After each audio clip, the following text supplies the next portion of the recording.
Assalamualaikum warahmatullahi wabarakatuh. Bismillahirrahmanirrahim. Alhamdulillahi wa kafa.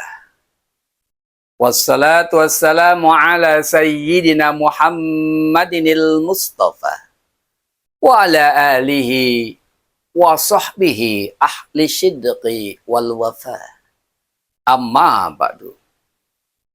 Kaum muslimin yang dirahmati Allah, dalam sejarah Islam, Perang Badar merupakan perang yang sangat dahsyat. Perang antara kaum muslimin berhadapan dengan kaum kafir Quraisy dengan jumlah pasukan yang sangat tidak seimbang.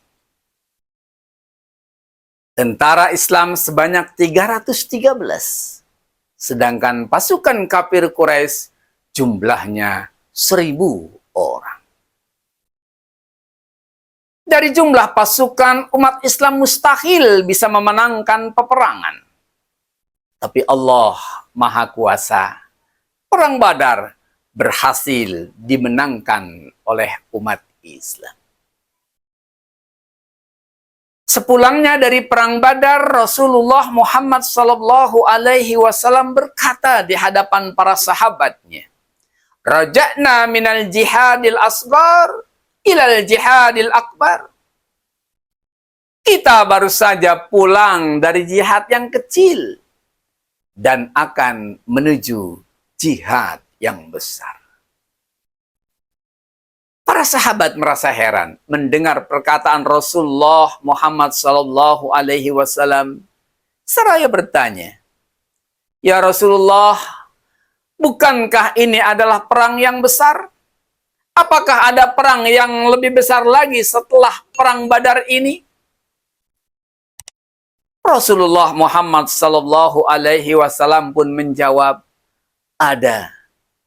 Perang yang paling besar adalah jihadin nafs. Jihad melawan hawa nafsu. Musuh yang tak terlihat namun memiliki kekuatan yang sangat dahsyat. Kata para ulama, dalam Al-Quran dijelaskan nafsu itu terbagi 3.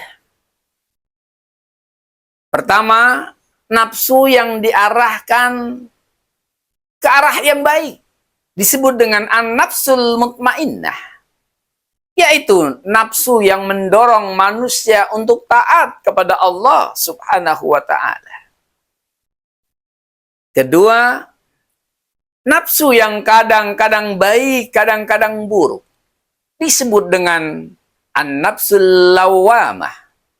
Yaitu nafsu yang kadang-kadang mendorong manusia untuk melakukan ketaatan kepada Allah Subhanahu wa ta'ala. Namun kadang-kadang mendorong manusia untuk ingkar dan maksiat kepada Allah Subhanahu wa ta'ala. Dan yang ketiga, nafsu yang mendorong manusia untuk berbuat yang tidak baik, disebut dengan an-nafsul amarah. Yaitu nafsu yang mendorong manusia untuk melakukan kemaksiatan dan dosa.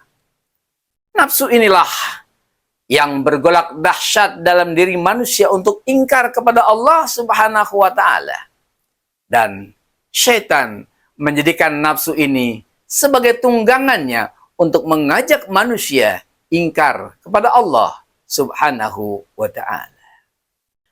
Nafsu amarah inilah yang mesti kita kendalikan agar tidak berhasil mengajak manusia untuk melakukan perbuatan kemaksiatan dan dosa.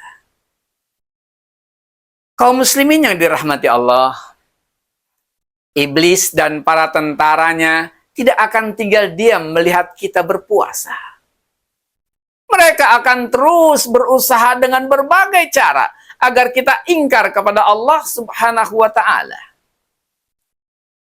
Dibisikkannya kita agar kita kalah dan akhirnya berbuka. Ada pula yang sanggup berpuasa, tidak makan dan tidak minum hingga datangnya waktu berbuka. Tapi anggota tubuhnya tidak tahan menghadapi godaan syaitan. Lisannya menggibah dan berkata dusta. Matanya melihat hal-hal yang bernilai maksiat dan dosa. Telinganya dipergunakan untuk mendengarkan yang tidak guna. Maka inilah yang dikatakan oleh Rasulullah Muhammad sallallahu alaihi wasallam, kam min shaimin laisa lahu min siyamihi ilal ju' wal atas.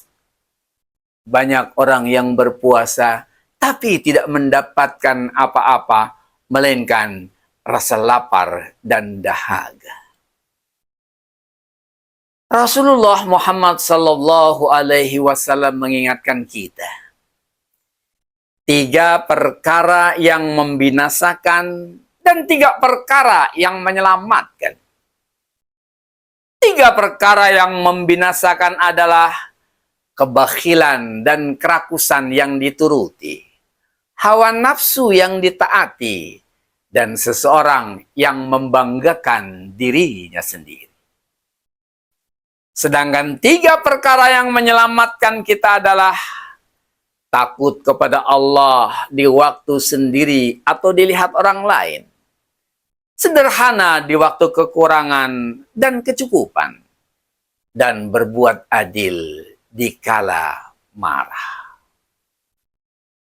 Mari kita jaga ibadah puasa kita, agar puasa kita tidak sia-sia.